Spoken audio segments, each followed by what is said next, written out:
Hi, I'm Josh Lambert, a product manager here at GitLab. And today I'd like to talk about our stages, our categories, and in particular, the maturity of these categories, and how we communicate that internally and externally, both the current status as well as how our plans will affect the maturity of these different categories going forward. So a quick primer first on what I mean by category. So GitLab is a single application for the entire DevOps lifecycle. And so therefore we have quite a large scope.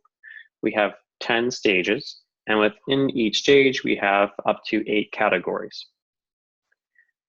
Now, to be more transparent, both internally and externally about where we think these categories are, we define a maturity status. This ranges from planned, as in not yet implemented, to minimal to viable, complete, and finally lovable. You can see, of course, the more detailed descriptions of each of these here.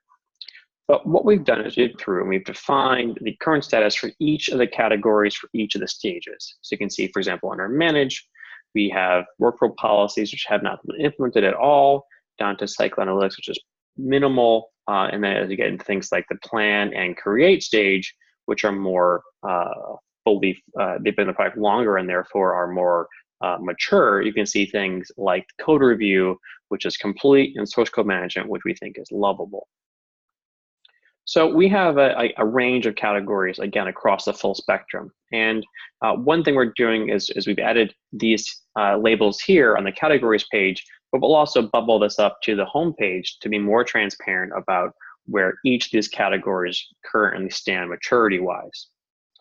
And that's a great current snapshot, but what it doesn't communicate is where we think these categories will go in the future. And what Mark Punsager, head of product, has done is he's defined a really nice way to think about this. And so you can see essentially the current set of categories of which we have just under 80 and their current statuses, right? But then over time, you can see how these are transitioning from planned to minimal to viable and all the way, of course, up to lovable.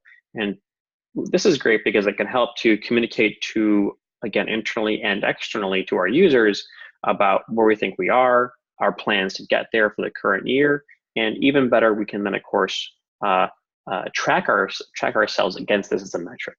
And so as a product team and the engineering organization are executing our plans for this year, we can see how we're performing against these categories, moving from planned to minimal to viable, et cetera, and make sure we're hitting our targets.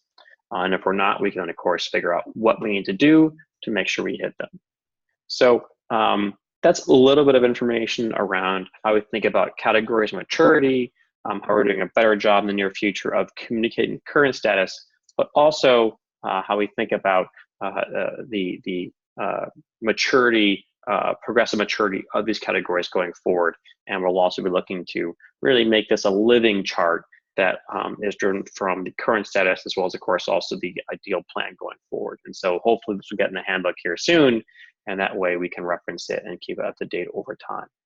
So thank you very much. If you have thoughts or feedback on how we can improve this communication, make it better for both external and internal customers, that would be fantastic. Please leave some comments and get in touch with us here at GitLab. Thank you so much.